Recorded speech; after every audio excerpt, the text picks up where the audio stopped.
está con nosotros el maestro Arturo para explicarnos un poco más sobre todos estos temas que seguro a todos nos interesan. Pero antes de que él nos explique muchos de los puntos que seguramente a todos nos van a ayudar a crecer más, yo quisiera hablar sobre su experiencia, sobre su proyección. De inicio, bueno, el maestro es licenciado en antropología por la Escuela Nacional de Antropología e Historia. Realizó sus estudios en Derecho en la Universidad Nacional Autónoma de México. Actualmente se prepara para aplicar el examen de Ceneval para obtener el título también de licenciado en Administración. Él cursó también el programa AD2 en el Instituto Panamericano de Alta Dirección de Empresas, IPADE, y el programa presencial profesional Management Mentor en la Escuela de Negocios de la Universidad de Harvard. Realizó también especialidades en desarrollo organizacional y en modelos gerenciales. Ricardo, no, Raúl. En la Universidad del Tepeyac. Un segundito, vamos a silenciar permítanme un segundito, nada más aquí. Listo, gracias. Ok. Estudió la maestría en Dirección Empresarial por la Universidad de Tepeyac y en Administración de Negocios en la Universidad Interamericana para el Desarrollo. Actualmente cursa la maestría de Liderazgo y Organizaciones Positivas en la Universidad Tec Milenio y el doctorado en Alta Dirección de Empresas, ¿sí? En donde también el maestro pues da cátedra. Entre sus actividades profesionales ha ocupado cargos ejecutivos en el sector público, en los estados de Puebla, Tlaxcala y dentro del Senado de la República. En el sector privado se ha desempeñado en posiciones gerenciales y directivas. En el ámbito académico ha impartido cátedra a nivel licenciatura y maestría en universidades privadas desde hace más de 30 años. Ha dictado conferencias en diversas universidades de México e incluso de Centroamérica. Fue invitado como conferencista huésped por la Universidad Rafael Andívar de Guatemala y la Pontificia Universidad Javeriana de Bogotá, Colombia. Ha participado en diversos foros especializados en gestión directiva a nivel nacional e internacional y actualmente se desempeña como director general de OARI de México, S.A. Es integrante también de gobierno corporativo de Gasolpa y es miembro del consejo directivo de una empresa de seguridad a nivel nacional. Desde el año 2003 ha ocupado diversos cargos ejecutivos dentro de la Asociación Industrial Vallejo AC.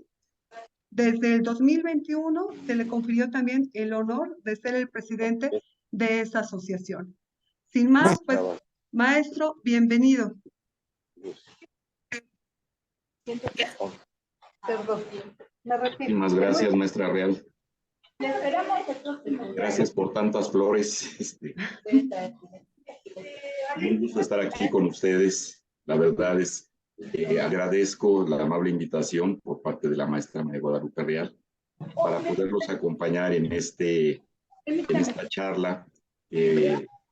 Obviamente nos está llevando a entender una de las grandes preocupaciones dentro de la vida del abogado. Cómo tener este primer trabajo. Pero ¿qué creen? Algo fundamental y que a veces las universidades no nos enseñan, sino más bien en la vida, es que el trayecto de ser un abogado va cambiando, se ha ido haciendo diferente a lo que tradicionalmente vivíamos. Nosotros salíamos de la escuela, salíamos de la facultad, empezábamos a relacionarnos primero con nuestros maestros, jueces, ministerios públicos, etcétera, aquellos que tenían sus despachos privados, nos enseñaron a litigar, a hacer un escrito, etcétera.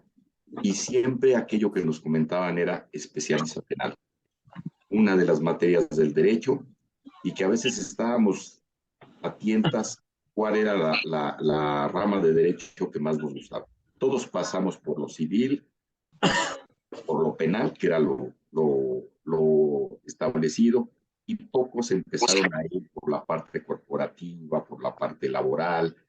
Hay que entender que también el derecho ha evolucionado en ese sentido, la parte ecológica. Hoy en día los delitos ambientales son parte de nuestro día a día, y por tal razón, pues así como cambia la sociedad, pues la parte de la función del abogado tiene que ir cambiando. ¿Y cuál es el problema? Empezamos a llegar con la misma propuesta teníamos hace 40 años de cómo conseguir trabajo como abogados. Entramos en algún organismo, no sé, hoy en la fiscalía para hacer meritorios y nos aventamos 5 años ahí a ver si nos pueden contratar. No, debemos de romper con ese estancamiento. La actividad del abogado no es trabajar necesariamente para un organismo de gobierno, un organismo de procuración de justicia o tampoco necesariamente el órgano jurisdiccional.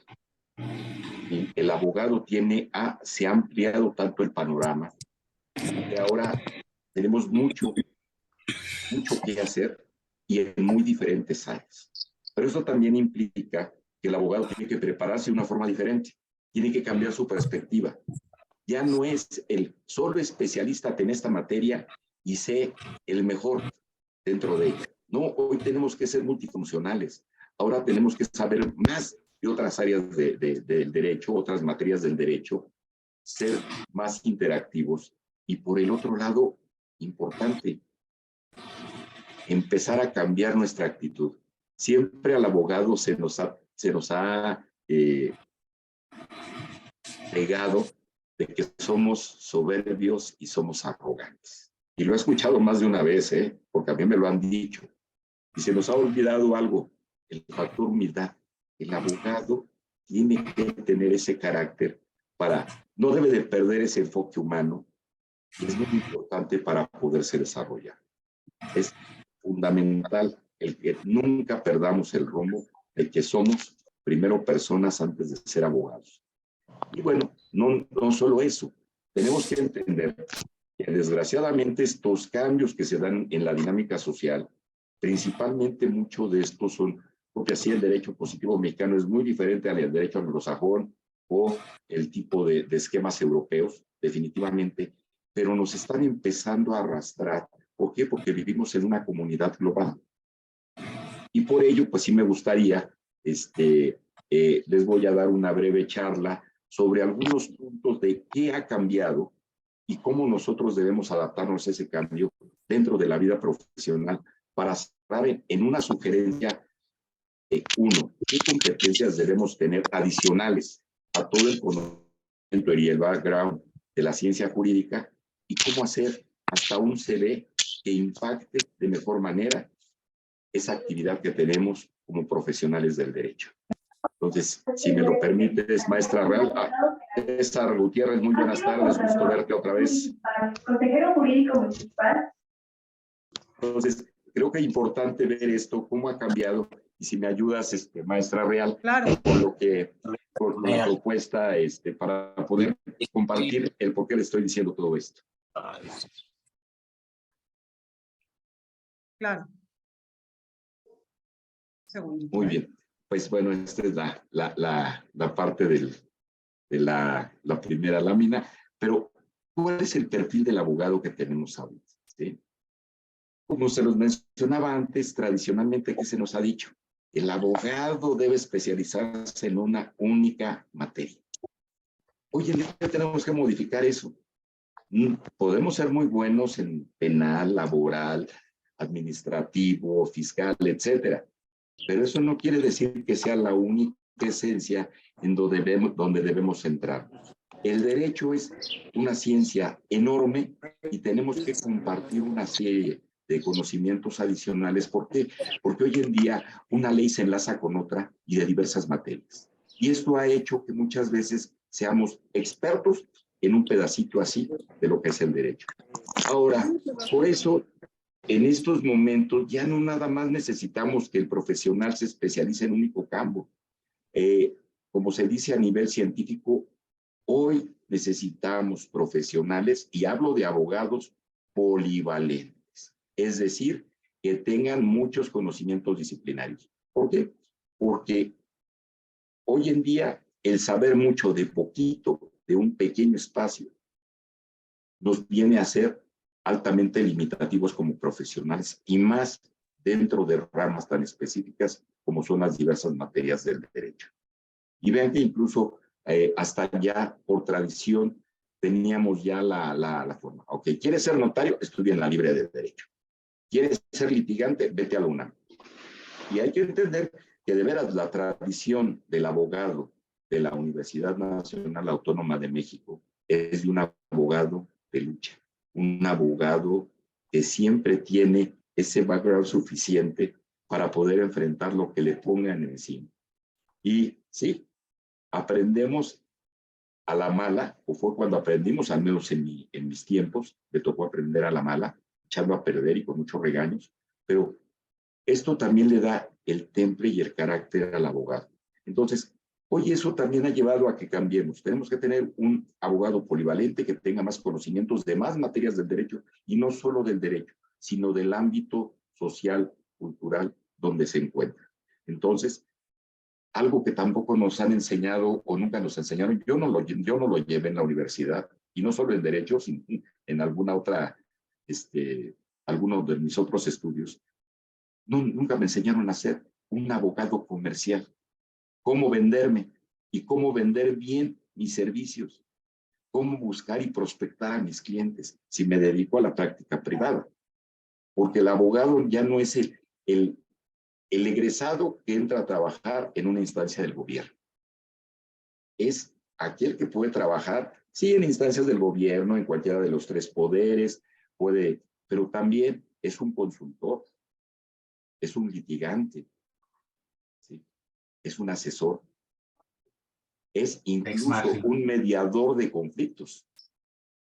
El abogado, y se nos ha olvidado eso, o nunca nos lo han enseñado. Entonces, tenemos que generar una serie de capacidades para poder hacer este primer paso de manera integral, ser abogados integrales. La siguiente, por favor, maestra Riel, si es tan amable. Bien. ¿A dónde nos lleva esto? Ahora el perfil del abogado, con estos cambios, nos va a implicar que tenemos que desarrollar nuevas habilidades. Obviamente, vamos a ver cómo se dan estas habilidades. Tenemos que aprender a medirlas. Todo aquello que no se mide no se puede mejorar. Ver cómo nos están funcionando y cómo nos están afectando en ese desarrollo profesional. A veces ahí es donde entra el sentido que les comentaba hace un rato, parte de la humildad, el reconocer que podemos mejorar y que hay ciertos cambios que son posibles. Entonces, si nosotros reunimos esta adquisición de nuevas habilidades, pues obviamente vamos a querer ser más competitivos en el mercado de la abogacía en nuestro país y obviamente tenemos que desarrollar estas habilidades para poder crecer de manera conjunta. La siguiente, por favor, maestra Riel, si es tan amable. Bien. ¿Qué elementos, ahora sí, qué pasaría? Cualquier bufete que no tenga estos criterios empresariales no va a poder sobrevivir en el futuro. La más de las veces, los abogados, nuestras recomendaciones de boca en boca. El bufete donde trabajamos se recomienda de boca en boca por los buenos trabajos, pero no hacemos inversiones comerciales. Hoy en día vamos a tener que... Aquí está la maestra María Guadalupe, no es el mismo y aquí está. Entonces, ¿a dónde nos va a llevar? Si no nos ponemos dentro de este ámbito de promovernos de una manera adecuada, nos va a costar trabajo sobrevivir en un futuro. Y obviamente, como lo digo en el segundo punto, si somos despachos muy chiquitos, somos firmas muy pequeñitas, nos va a costar todavía más trabajo. Entonces, ¿cuál es la sugerencia? Empezar a gestionar nuestra actividad bajo un criterio empresarial, vernos como una empresa. Un despacho de abogados no es un changarro, tenemos que verlo como una empresa, porque contamos con secretaria, contamos con asistentes, tenemos practicantes, tenemos servicio de limpieza, en fin, todo esto como pasa en una empresa real. Entonces, tenemos que verlo con esa visión. Y además esto no afecta ni con la visión ética que tiene el derecho, su deontología, y obviamente mucho menos con la dignidad de ejercer la profesión de la abogacía. La siguiente, por favor.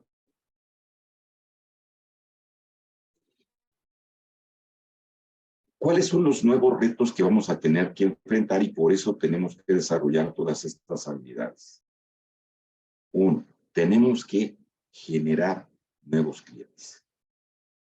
Nuevos clientes que compren nuestro producto o nuestro servicio. ¿Sí? Y no solo que los compren una sola vez, sino que sean fieles a nuestros servicios, ya sea por mi apellido o por mi marca comercial.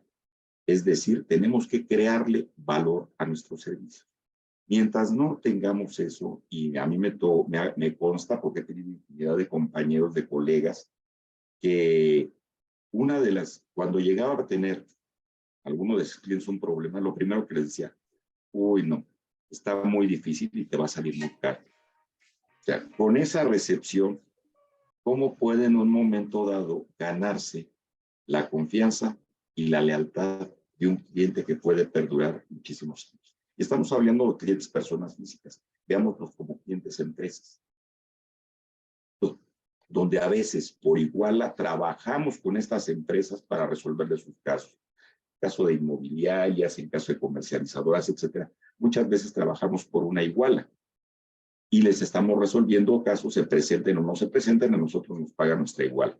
¿Pero por qué confían en nosotros? Porque hemos logrado esa fidelización de este cliente hacia nuestra marca o hacia nuestro apellido como persona, como abogado profesional.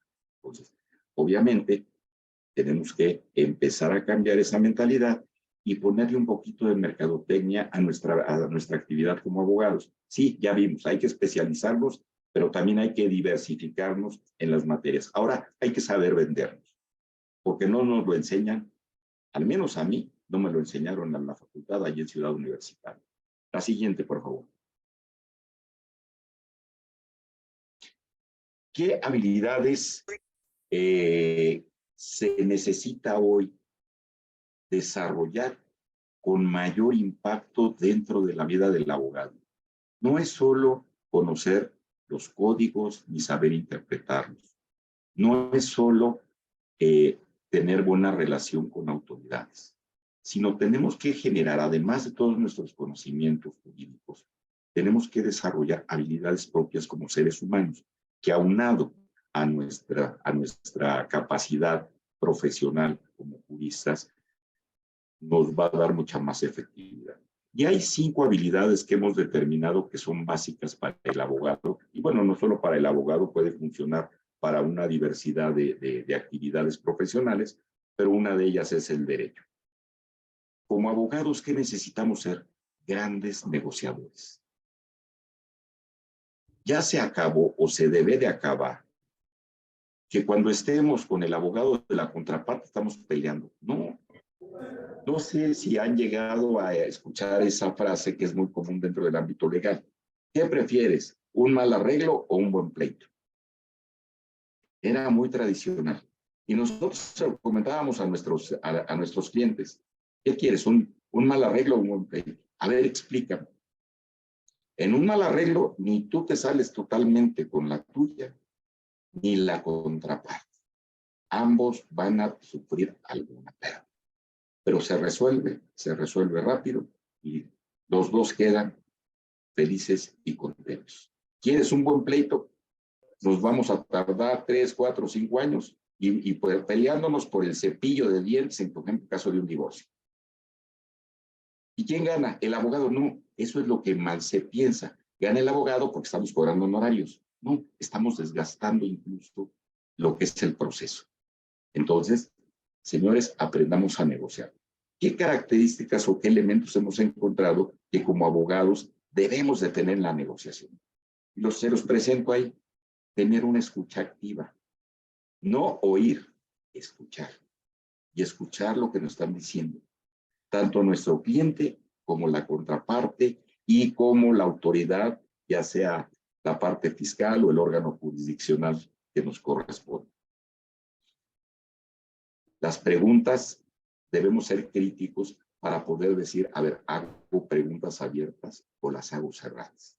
¿Para qué? Para poder tener la información objetiva, concisa y veraz para realizar estos canales de negociación. Cuidado con la imagen que damos. A veces nuestra comunicación no verbal dice más que muchas palabras que decimos. Y esto viene a representar muestras de agresión para la contraparte y sus abogados o desconfianza para nuestros propios clientes. Entonces, la comunicación no verbal debe ser muy congruente, coherente y consistente con la comunicación verbal que estemos realizando. Debemos desarrollar una alta capacidad de síntesis y de selección. ¿Qué información es la que necesitamos? Muchas veces, cuando estamos llevando algún proceso, nos llenamos de información, nos embotamos y empezamos a cometer errores al respecto. Entonces, eso nos trae consecuencias negativas y eso nos permite negociar inadecuadamente. Ser protagonistas en el desarrollo de la situación. No ser pasivos, sino ser colaborativos. ¿Cómo puedo negociar si a todo digo que no o a todo digo que sí? No, tengo que ver por el bienestar de aquel que me está contratando, de quien es mi cliente, para darle el mejor resultado en su solución. Y algo de lo cual adolecemos mucho, no sabemos administrar nuestro tiempo. Nos llenamos de casos y casos y casos. Cuando nos damos cuenta, ya estamos saturados de casos y finalmente empezamos a quedar mal con nuestros clientes. Y a veces no nada más mal porque la presión de entregar el escrito, la fecha de término, etcétera, se hacen presentes, sino que empezamos a desgastar el proceso, lo hacemos más largo y a veces con perjuicios, tanto para nosotros, por la actividad que realizamos, como en la misma confianza y credibilidad puede tener el cliente. Entonces, la negociación es básica y estos son 6 atributos que yo estoy entendiendo que son básicos para la actividad que tiene el abogado. Siguiente. Las presentaciones. No, me faltó el punto 2 de la lámina anterior, maestra. Es tan amable. En la lámina anterior. Ahí está. Bien. Las presentaciones. Bueno, cuando hablo de presentaciones, saber presentar, ¿sí? Los abogados siempre hemos tenido la costumbre o la fama de ser excelentes oradores. Pero cuidado con esto.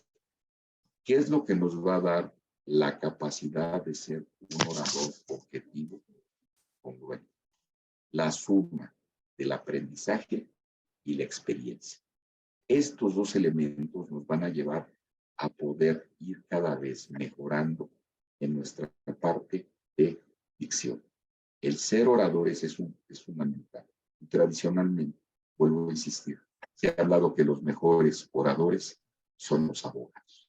Entonces, hay que recordar que tenemos que hablar en privado, tener al público, tenemos la interacción en juzgados, en tribunales, etcétera, para poder en un momento dado tener la capacidad de convencimiento y darle la razón a nuestro cliente. Ahora sí, la siguiente, por favor. Como tercer punto, la comunicación. Es una habilidad. ¿Por qué? Porque no nos sabemos comunicar. Hablamos. Y lo peor del caso es que cuando hablamos queremos tener siempre la razón, aunque no la tengamos. Y muchas veces, pues ahí lo tenemos en vista, pues está el código en la mano. Oiga, abogado, se equivocó en esto. No es así, no. Está equivocado el código. A veces lo que decimos es cierto. ¿Qué es lo que pasa? Siempre estamos alejados de lo que es la forma de hacer diferente las cosas. ¿Qué es lo que necesitamos a través de la comunicación? Transmitir confianza a las partes involucradas dentro de un proceso. Primeramente a nuestros clientes de manera definitiva y obviamente con quien vamos a comunicarnos para qué, para hacer algo de las habilidades anteriores, el poder negociar.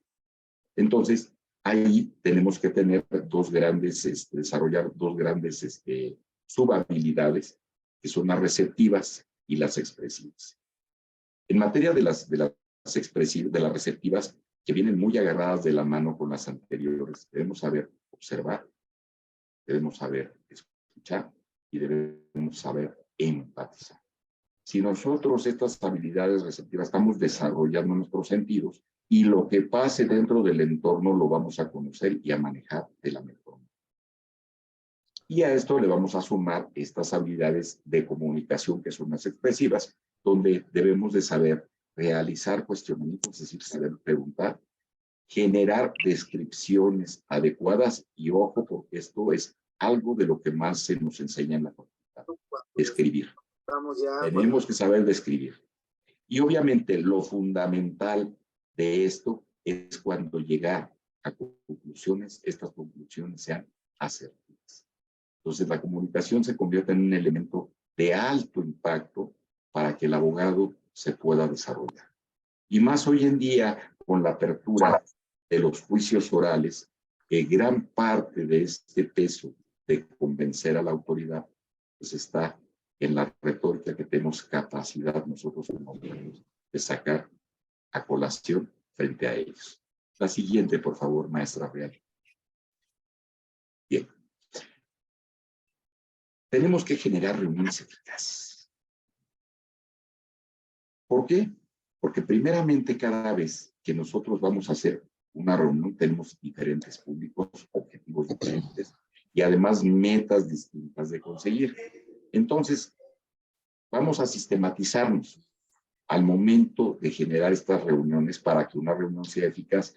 Una reunión no es solamente para acordar un monto de honorario, es para conocer con profundidad cuál es el motivo de la demanda o de la defensa o del acuerdo o del amparo, etcétera, etcétera.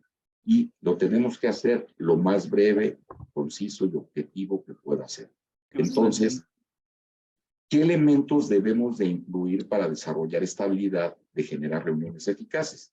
Bueno, lo primero que yo les diría es, señores, enseñémonos a elaborar mensajes.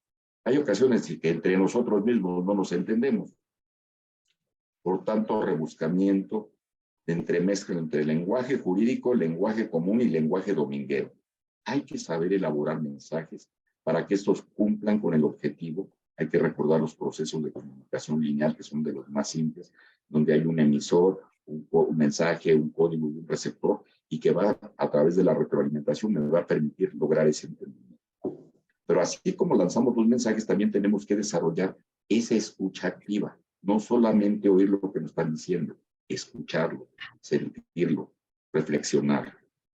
¿Para qué? Para que derivado de esto podamos sacar conclusiones. ¿Por qué se hace necesario esto? Un abogado requiere de un proceso de alta profesionalización y empieza a jugar en las dos variables, la actitud y la actitud.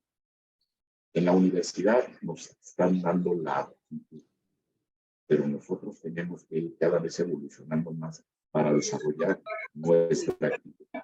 Bien, otra parte que debemos de considerar dentro de esta parte de estas reuniones ventajosas o eficaces, pues tenemos que tener también un comportamiento verbal eficaz. Digamos lo que se tiene que decir, no hablar de más, no hablar de menos. Y que esa es nuestra función, porque de esta manera podemos tanto expresar cuáles son los deseos de nuestro cliente y dar el entendimiento a ese receptor del mensaje, que puede ser una autoridad, puede ser un juez de control, un fiscal, un ministerio público, un etcétera, cualquier. Pero algo todavía que es más sensible, buscar siempre construir.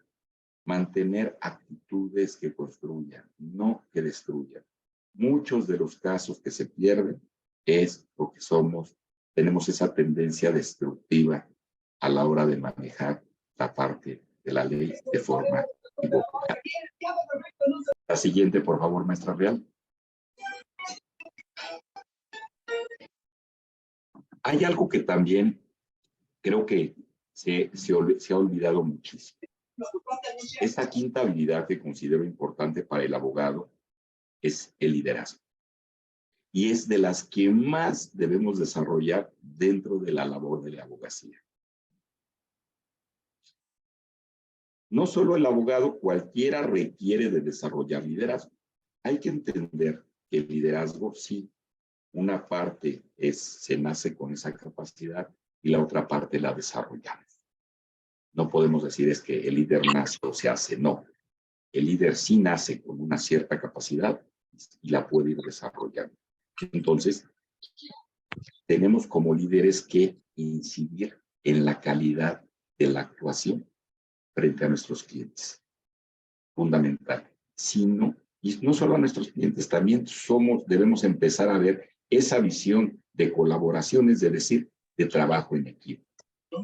Los abogados tenemos que en reuniones, en debates, en juicios, etcétera, tenemos que ser verdaderos líderes para que podamos transmitir lo que se necesite transmitir o lo que se deba de transmitir en un momento dado a nivel de mensaje. ¿Para qué? Para lograr esa persuasión o convicción a través del uso de la palabra. Como líderes tenemos dos grandes herramientas. Una persona que busque desarrollarse como líder tiene dos grandes herramientas. La primera, la motivación.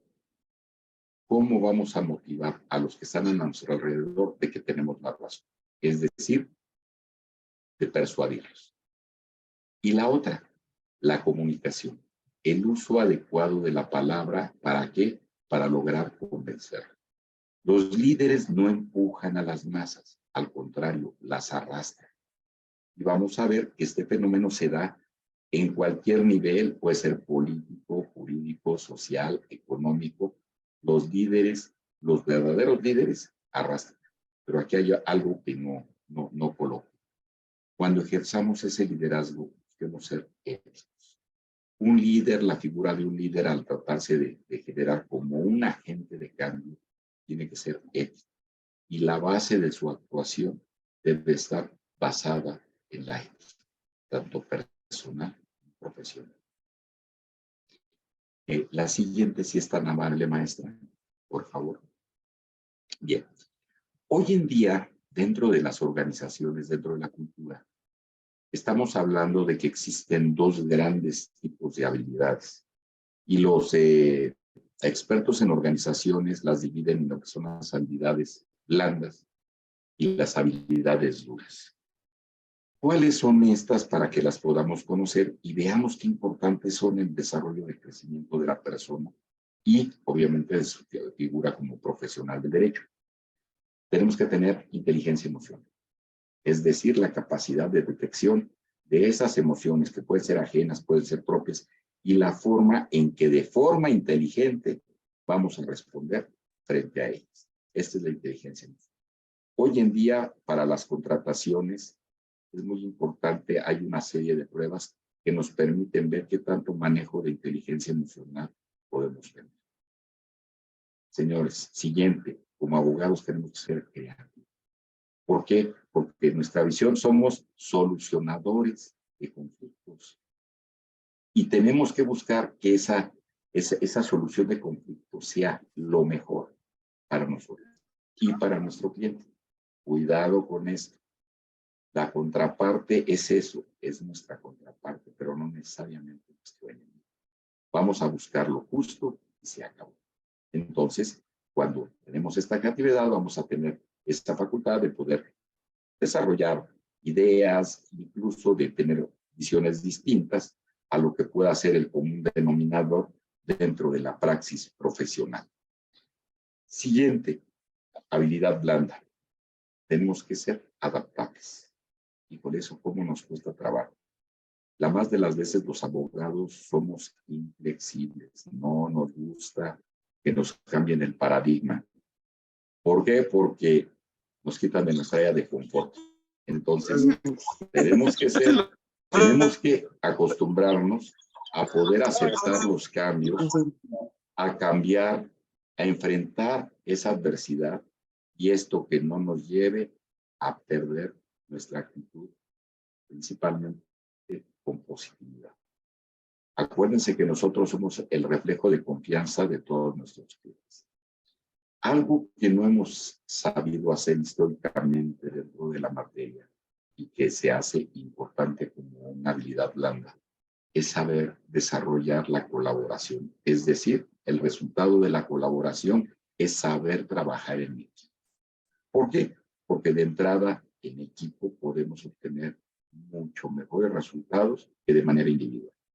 Entonces, obviamente, esto va a ser una capacidad o una propuesta de respuesta más constructiva, más superadora, y obviamente incluimos los dos elementos que ya les hablé. Por un lado, negociar y comunicarnos de manera adecuada. Y bueno, como líderes, les hablé hace un momento de la persuasión. Entonces, tenemos que tener esta habilidad para poder ir creciendo dentro de la organización. Tenemos que brindar confianza, tenemos que brindar asertividad. Si nosotros nos vamos a contratar como abogados corporativos, por ejemplo, o como asesores, tenemos que persuadir tanto a las autoridades con las que vamos a tener la gestión, como con nuestros clientes. Entonces, eso es bien importante porque además nos lleva a darle su lugar a cada quien dentro de la figura donde nos encontremos. A veces les pegamos, no, alguien que persuade debe de ver bien por el trabajo en equipo. Y estoy hablando del cliente o si trabajamos en una organización, en un despacho grande o para una empresa con una figura corporativa, la parte de esta persuasión puede ser muy importante como un escalón de crecimiento. La siguiente, maestra, real, si está gentil. También, así como las habilidades blandas, existen también duras. Y las duras, pues, son más con un enfoque, por eso le dan el término de dureza, porque están basadas en la parte aptitudinal más que actitudinal. Entonces, debemos de tener habilidades lingüísticas, manejo de idiomas, y ahí sí se pide que me dicen, es que yo soy muy bueno leyendo, pero muy malo escribiendo el inglés. No, debe ser bueno leyéndolo y escribiéndolo. Desafortunadamente es parte de la competencia, no es lo mismo el saber hablarlo que el saber escribirlo. Nos tiene que dar otro nivel. Chicos, a nivel mental, tener pensamiento lógico, nuestros razonamientos y comprensión de todo lo que está basado en la lógica. Entonces, tanto esquemática como desde el punto de vista matemático o numérico. Uno que me preocupa, no me preocupa tanto, porque en la mayoría estoy hablando con jóvenes que vienen con todo el chip millennial, centennial y todo esto, es que deben de saber manejar los recursos tecnológicos. Vean que ahora la gran virtud, muy a diferencia de mis años donde tenía que cargar un portafolio como de vendedor de enciclopedias con todos mis códigos para ir a clase, hoy en la tableta puedo traer todo eso. Todos los leyes, me conecto a internet, las descargo y listo, no tengo mayor problema. Entonces, hay que aprovechar al máximo la tecnología y tener esa capacidad y habilidad para poder utilizar todo lo que son los nuevos esquemas de software y para poder agilizar nuestra actividad como abogados. Insistimos, también aparece aquí expresión oral. Señores, el abogado es el mejor orador. No defraudemos esa fama que tenemos históricamente. Sigamos siendo buenos oradores. Y si nos vamos a los periodos priistas de hace algunos años, vean a Díaz Ordaz, Echeverría, a López Portillo, a Salinas de Gortari, verdaderos, todos abogados y todos expertos en el manejo del lenguaje. Grandes oradores los abogados. Y bueno, por último, sí, el tener conocimientos de estos contenidos específicos son propios de nuestra disciplina, propios de la ciencia jurídica, son propios del derecho. Entonces, toda la parte normativa, legal, y además, ojo, porque tenemos de tener esa formación de enseñanza, esa parte pedagógica, donde tengamos que mostrar y cómo mostrar para enseñar a los diferentes actores los conocimientos que estamos ostentando y cómo los estamos experimentando. Con esto, pues sí, estamos haciendo patente que nos hemos formado para ejercer una licenciatura a nivel profesional como licenciados en Derecho. La siguiente, por favor. ¿Qué nuevas competencias? Ya hablamos mucho de las habilidades. ¿Qué nuevas competencias debemos de tener? Hay una palabra que ha surgido en los últimos 10, 15 años y ha penetrado mucho la cultura. La palabra resiliencia. ¿Saben qué es la resiliencia? ¿Alguno de ustedes me puede decir qué es ser resiliente? Compártanme, por favor, ya me cansé de hablar. La capacidad que uno tiene para poder superar circunstancias traumáticas. Bueno, no necesariamente tienen que ser traumáticas. Muchas gracias por la aportación. No necesariamente son traumáticas y tienes mucha razón. Es esa capacidad que tenemos de superar los inconvenientes que se nos han presentado en el pasado. Por ahí creo que Aurora había levantado la mano también, por si le quieren dar el uso de la palabra. Sí, muchas gracias. Iba a decir eso, que es la capacidad de adaptarse a los cambios y a las adversidades también. Muchísimas gracias, Aurora. También Alejandra Robles por ahí levantó la mano. Si nos quieres compartir. Muy buenas tardes, profesor, audiencia. La resiliencia vendría siendo el proceso de adaptarse bien a una adversidad, un trauma, o tragedia, amenaza o fuentes de tensión significativas como problemas familiares relacionados con los personales, de salud, cualquier circunstancia que rodee a una persona. Pero es prácticamente la adversidad. Bien. Exactamente, el saber enfrentar de manera positiva, constructiva, lo que es la adversidad sin que nos lleve más allá. De hecho, estaba buscando, aquí tenía una explicación de resiliencia que me gustaba mucho, que me gustó mucho, que es ser resiliente, que quisiera compartir con ustedes. Déjenme encontrarla nada más donde está. A ver si no la traigo en el otro teléfono, espero que no.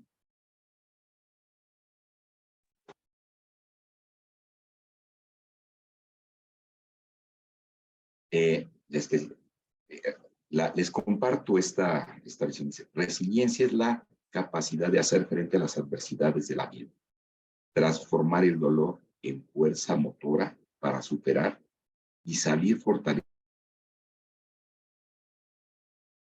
Comprende que es el arquitecto de su propia alegría y su propio destino.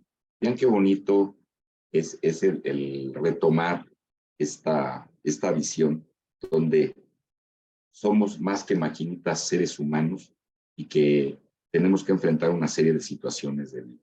Entonces, sugerencia, no nos doblemos, seamos resilientes. Los primeros pasos son difíciles, como cuando entramos en el marco profesional, mucho trabajo, malos sueldos, pero gran aprendizaje. Entonces, ahí entra la resiliencia, que es que estoy trabajando 13, 14 horas días, no, pero lo que estoy aprendiendo, lo que me va a servir para el futuro, no se imagina. Eso es fundamental. Bien, la siguiente. Algo que ha tenido mucho impacto hoy en día es las certificaciones. Tenemos que certificarnos. Cada vez va a ser más el número de certificaciones que surjan y que se nos van a pedir. Si hoy nosotros queremos litigar en un juzgado, etcétera, tenemos que llegar con nuestra cédula profesional para que nos la puedan registrar dentro del juzgado, y es decir, nos están certificando que podemos tener ese ejercicio como licenciados en Derecho. Bueno, así como nos pasa en estos casos, también estas certificaciones para manejar ciertos temas a nivel corporativo, fiscal, laboral, etcétera, constitucional incluso, nos van a pedir certificaciones. Las instancias nos pueden informar y nosotros estar convencidos de que cuando nosotros terminamos nuestra licenciatura no es el fin de que dejamos de estudiar. Al contrario, es el principio de que vamos a tener que seguir estudiando por el resto de nuestros días. Y hemos elegido una materia de la ciencia que es muy compleja, porque las leyes cambian. Si la sociedad no es estática, tampoco la ley puede ser estática. Y hay que recordar que necesita presentarse un hecho para que se pueda legislar sobre el mismo. Entonces, nos van a exigir esas certificaciones, volteen a verlas. Muchas de estas no son necesariamente costosas, nos van a demandar esfuerzo, definitivamente, nos van a demandar tiempo, pero cada vez esto va a ser parte de nuestro currículum y de nuestro background.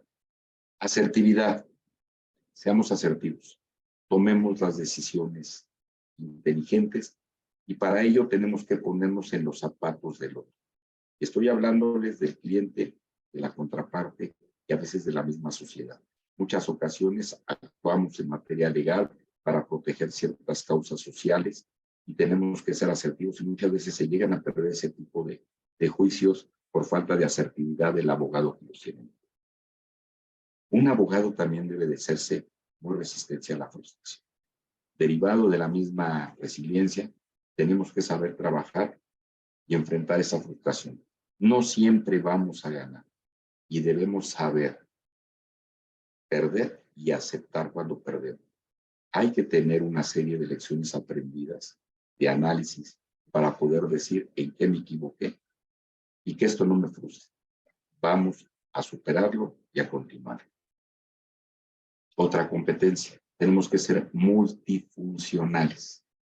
Es decir, no nada más voy a ser penalista forever and ever, no. Y otras ramas del derecho, ¿qué otro tipo de enlaces puedo tener donde me fortalezca esa parte de expertise penal que tengo con constitucional, con civil, con cualquier otra materia del derecho? Entonces, fundamental. Ya se acabó el super recontrache experto en una sola materia. Hoy en día le piden esa multifuncionalidad y no vamos a llegar a defender una empresa por un proceso, una denuncia de 3 o 4 demandas, vamos a llegar como ejército de abogados. No, con 1, 2 o 3 personas podemos ser suficientes para enfrentarlo si tenemos esa multifuncionalidad. Señores, capacitación constante. Damas y caballeros, si no nos capacitamos, no estamos actualizados con ese devenir del derecho y de la vida social. Fundamental estar siempre estudiando, mantenernos al día, ser responsables. ¿Cuántas y cuántas ocasiones dejamos a nuestro cliente colgado de un gancho? ¿Por qué? Porque nos encontramos otro que tenía un problema más grande y nos convenía más económicamente. Entonces lo dejamos colgar. Señores, responsabilidad. Eso va a hablar bien de nosotros. Eso va a hablar de nuestra ética profesional. Y esto nos va a dar un nombre y una calidad frente a nuestros clientes, frente a las autoridades donde estemos realizando esa actividad profesional.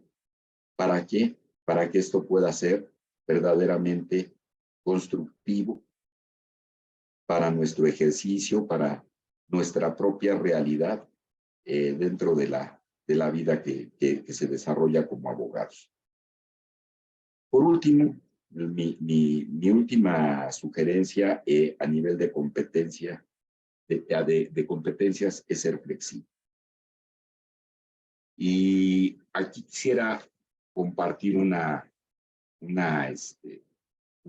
reflexión, ¿sí? Tenemos que ser flexibles, ¿por qué? Porque la realidad no siempre es rígida. Tenemos que enseñarnos a cambiar como cambia la realidad. El entorno cambia. Y ese constante devenir social. Acuérdense que el derecho, muy a diferencia de la ciencia, como ciencia social, muy a diferencia de las ciencias axiomáticas, esas no cambian. Si nosotros lo vemos en matemáticas, 2 más 2 son 4 en cualquier parte de este planeta y del mundo conocido. Pero en materia jurídica, si cambia la sociedad, cambia el derecho. Y surgen nuevas leyes. Entonces tenemos que ser flexibles para ese aprendizaje. ¿Qué quiere decir esto? Si nosotros no somos flexibles, no nos podemos adaptar a nuestra vida como abogados. Y les comparto esta reflexión. Hay que preocuparnos más por nuestra conciencia que por nuestra reputación. Nuestra conciencia es lo que somos. Y nuestra reputación es lo que los otros creen que somos. Entonces, vean lo importante que es tomar en consideración estos hechos. Un abogado que está por egresar, que va a enfrentar una competencia laboral, debe de tener desarrolladas estas competencias para evitar su frustración. No vamos a ganar a la primera, pero esto nos va a dar capacidad de estar luchando hasta obtener la posición que nosotros queramos. Que nos va a costar trabajo, sí, nada es gratuito en esta vida. Nos va a costar trabajo, pero vamos a ir llegando poco a poco al lugar y a escalar hasta donde nosotros queramos llegar. Bien, por último, les quiero mostrar una imagen. Este currícula lo bajé de de España. Hasta cómo nosotros, cuando vamos a buscar trabajo, esto es mucho de cultura europea y que la estamos absorbiendo demasiado en México, tanto la cultura anglosajona como la cultura europea, y sin importar la disciplina científica, puede ser en administración, puede ser en leyes, puede ser en ingenierías, estamos cambiando. ¿Qué es lo que buscamos? Que ahora nuestro CV sea de una hojita, pero que en esa hojita, que muchos le llaman la hoja de vida, podamos incluir de manera adecuada lo que nosotros queremos que nuestro posible contratante sepa para ser sujetos de selección. Entonces, ¿qué es lo primero que vamos a hacer? Cuidado, hasta arriba siempre, ¿qué poníamos? Currículum vitae. Ya eso ya nos estila. Hasta arriba va nuestros nombres, nuestros apellidos. Y abajo de nombres y apellidos, nuestro teléfono, nuestro correo electrónico, si tenemos página de LinkedIn, ponerlo ahí. Solo datos necesarios de contacto, no más, muy concisos y muy ocultos. Bajo de esto, ahora sí, ¿cuál es el perfil profesional que vamos a colocar ahí? Ahí es como contestar una pregunta. ¿Por qué ellos deben contratar? Entonces, hablar bien de nosotros de manera muy sintética, 2 renglones, máximo 3. ¿Por qué tratarles de hacer entender por qué somos nosotros la mejor opción para que nos contraten? Siguiente, lo que son las competencias duras, competencias técnicas.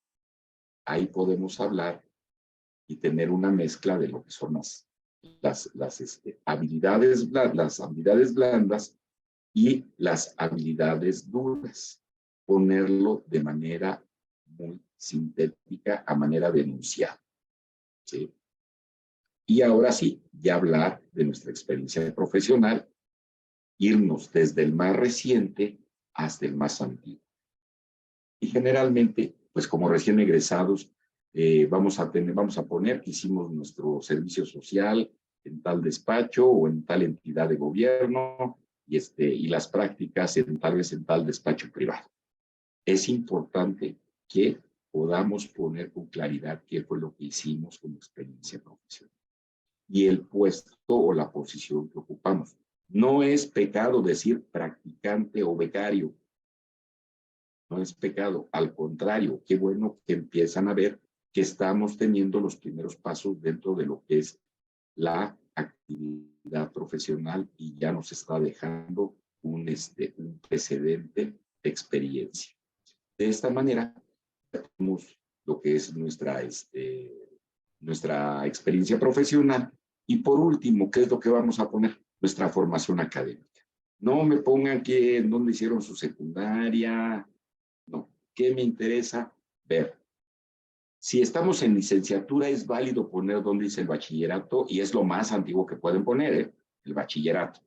El bachillerato y la licenciatura.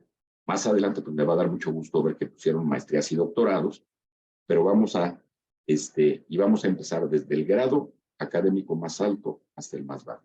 Ahí también es válido que puedan incorporar que tienen diplomados, que tienen alguna especialidad, etcétera, e incluso incluir certificaciones al respecto.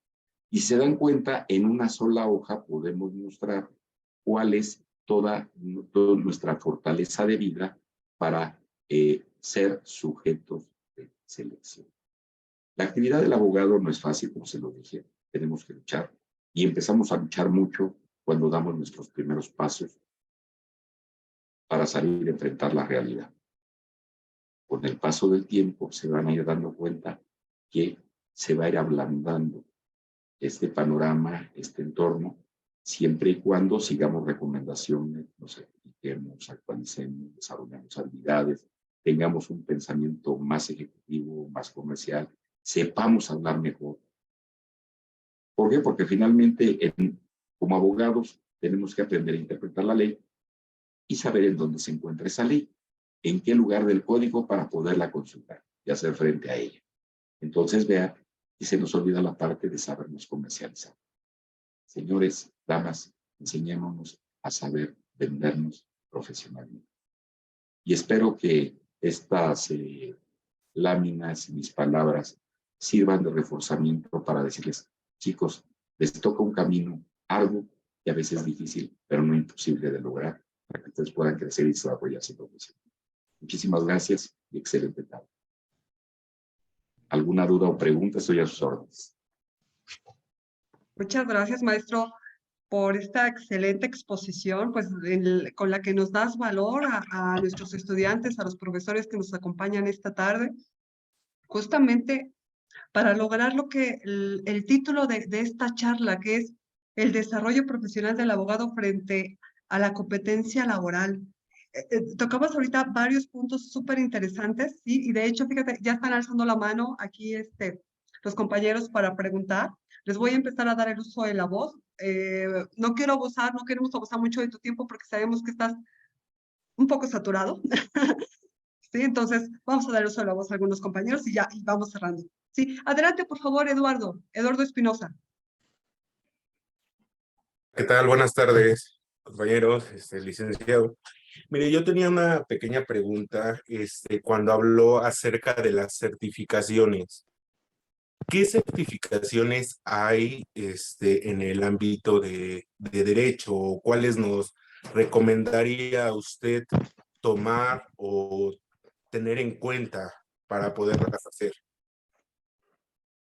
Sí, muchas gracias. Sí, efectivamente, bueno, como les decía, es algo muy novedoso dentro de la materia. En el caso mexicano, es algo muy novedoso, unos 5 o 6 años que tienen que se empezaron a generar certificaciones.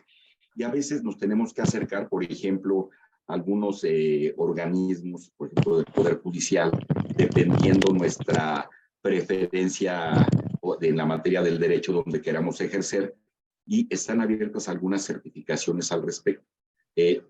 Desafortunadamente, con el paso del tiempo, lo que entra como moda se convierte en una obligación. Entonces, la ruta del abogado va para allá. En algún momento me tocó experimentarlo en cultura anglosajona. Y, por ejemplo, si yo, Arturo García, quería litigar en California, tenía que hacer mi examen en el estado de California para ver si era apto para validar mi título de licenciado en Derecho y se me diera la certificación para el ejercicio. Entonces, vean, y eso lo estamos copiando poco a poco y paulatinamente. Yo les sugiero nos acerquemos a los institutos, algunas áreas del mismo Poder Ejecutivo, del Poder Legislativo, del Poder Judicial, para conocer dónde, a partir de mi preferencia en la materia del derecho, esté destinando a inclinarme, poder buscar ahí y ver las opciones. Y ahora sí que irme de lo simple a lo complejo, de las certificaciones más breves a aquellas que tienen más profundidad. Eso casi que se viene a hacer una acumulación de certificaciones. Pero ahí sí yo buscaría, por ejemplo, hay certificaciones para ciertos abogados corporativos. Si esa es la intención, buscar a los colegios donde pueda uno prepararse para optar por la certificación. Y eso ya va a depender de la preferencia que usted tenga para poder elegir la materia de derecho donde se quiere certificar. Ahora, hay ciertas áreas donde esas certificaciones son más frecuentes y hay otras donde son menos frecuentes. Por ejemplo, si hablamos los civilistas en materia de derecho, no hay mayor certificación, porque lo que pasa es el pan de todos los días, en pocas palabras. Yo sugeriría que de acuerdo a su gusto, de acuerdo a su experiencia, de acuerdo a su inclinación en la materia legal, pudiera elegir cuáles serían las áreas de certificación para poderse inscribir en ellas. Gracias, maestro. Profesor. Vamos a dar uso de la voz a Miguel Ángel García y ahorita vamos con los que faltan. Si pueden alzar la mano, por favor, para que tengamos un orden. Adelante, Miguel Ángel. Buenas tardes, muchas gracias. Bueno, licenciado Arturo, tengo una pequeña inquietud acerca del futuro del abogado moderno. Me quería preguntar ¿Cómo ve usted el panorama del abogado frente a la inteligencia artificial? Ya ve que en Estados Unidos está este caso de que están demandando una inteligencia artificial precisamente por que le está dando asesorías a la gente y de manera muy eficiente, por cierto. ¿Qué opina al respecto? Bueno, hay que entender que en comparación de este derecho anglosajón con el derecho mexicano, pues existe una brecha enorme por un lado y por el otro sí la visión tecnológica. Ahora, no es lo mismo que se nos dé una asesoría a tener que enfrentar un proceso. Ahí sí el abogado tiene esa capacidad, el conocimiento y el criterio para poder determinar los puntos finos en el caso de una situación de defensa, cosa que la inteligencia artificial, al menos hasta este momento, no lo ha podido lograr. Algo que como abogado se debe de desarrollar también muchísimo es el criterio. Ninguna máquina y ninguna inteligencia artificial, al menos hasta ahorita, han desarrollado criterio. Aún a estos equipos se les retroalimenta de situaciones de información y generan respuestas, pero nada más. No hay ese criterio, o al menos hasta ahorita no se ha desarrollado. Y es como la parte de la enseñanza-aprendizaje. Vean que han surgido infinidad de herramientas. Con la pandemia, pues todos fuimos colgados de un Zoom, de un Teams, de un Cisco, Webex, etcétera, para poder enfrentar y dar clases o tomar clases. Y la diferencia entre una clase virtual y tener al maestro en el salón, de veras que voy a decir un comercial de Cinemex que decía: el cine se ve mejor en el cine. Una clase se disfruta más en un salón de clases. Lo mismo con tu duda. Ninguna inteligencia artificial puede ser mejor que un buen abogado. Eso sí lo puedo garantizar. Que pueden venir cambios, van a venir cambios y seguirán presentándose cambios, Miguel Ángel. Pero en este momento debes de crecer tú para ser superior a cualquier inteligencia. Esa sería mi apreciación, al menos para los próximos 20 años. De acuerdo. Muchas gracias, licenciado Arturo. Con mucho gusto.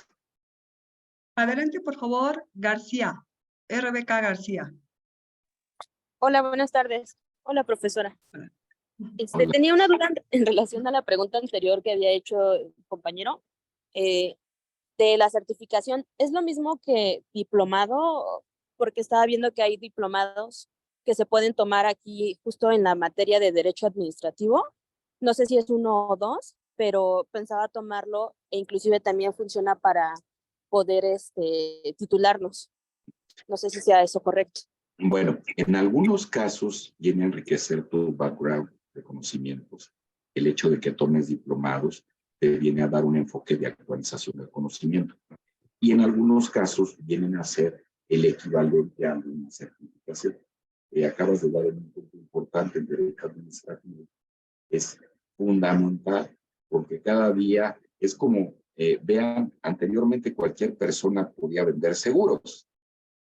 Ahora, el que te vende un seguro debe de estar certificado y comprobarle ante la Comisión Nacional de Seguros y Fianzas que sabe de seguros y que te puede ser un gran orientador. Si no, no le dan el permiso para que te venda seguros. Bueno, así nos va a pasar a todos.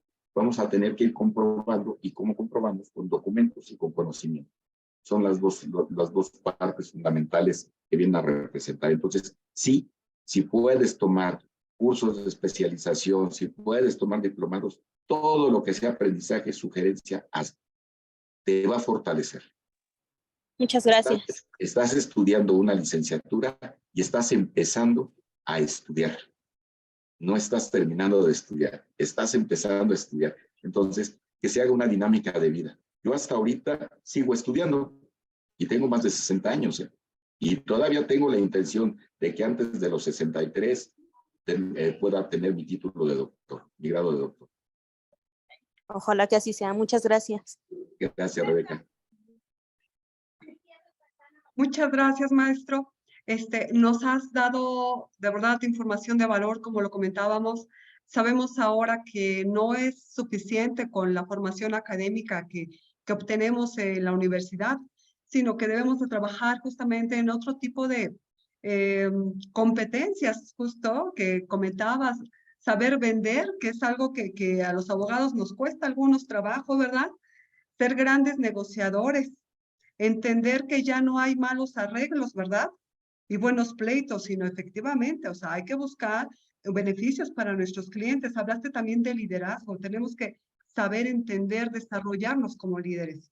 Ajá, debemos también de aprender esas habilidades blandas y duras que hiciste énfasis en ellas. Creo que nos ha faltado a muchos, tenemos que seguir trabajándolas. Y esas nuevas competencias, chicos, tenemos que desarrollarlas. Maestro, un placer esta tarde tenerte aquí con nosotros. No sé si quieras cerrar esta charla con alguna reflexión, algún comentario. Muchas gracias. Claro que sí, maestra. Pues cierro con una recomendación. Señores, no hay abogados buenos ni abogados malos, solo abogados. Seamos el mejor ejemplo de ser un licenciado en Derecho y hagamos algo por nuestra sociedad, por nuestra familia y por nosotros. Y les deseo el mayor de los éxitos. Muchas gracias. Muchas gracias, maestro. Un verdadero placer tener el que me hayan invitado y poder compartir esta poquita experiencia con estas nuevas generaciones que van entrando para que nosotros salgamos. Bueno, a usted no todavía le falta mucho, pero yo ya estoy en vísperas de empezar a ver esa posibilidad de cambiar ya, de asentarme profesionalmente y dejar mi estafeta a generaciones jóvenes y que sean mejores que yo. Eso es lo importante. Dejar la estafeta en alguien que sea mejor que yo. Y pues muchísimas gracias por la invitación, maestra Real. Gracias por estar aquí, maestro. Que tengas muy buena tarde, muy buena tarde a todos. Damos por concluida esta charla y pues enhorabuena y hagamos lo propio para el desarrollo de nuestras capacidades y habilidades como abogados. Gracias, maestro. Muchísimas gracias, muy buenas tardes. Lo mejor para ustedes. Hasta luego. Gracias. Gracias. Gracias. Gracias a todos.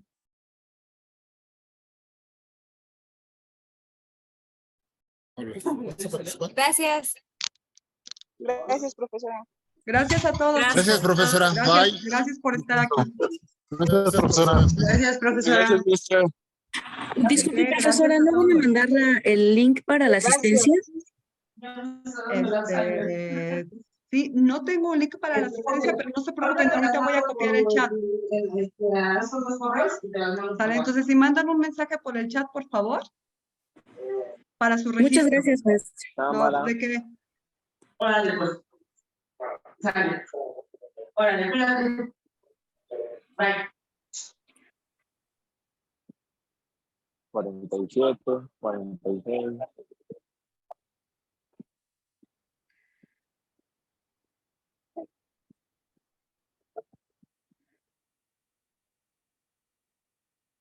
Es que no se pequeño.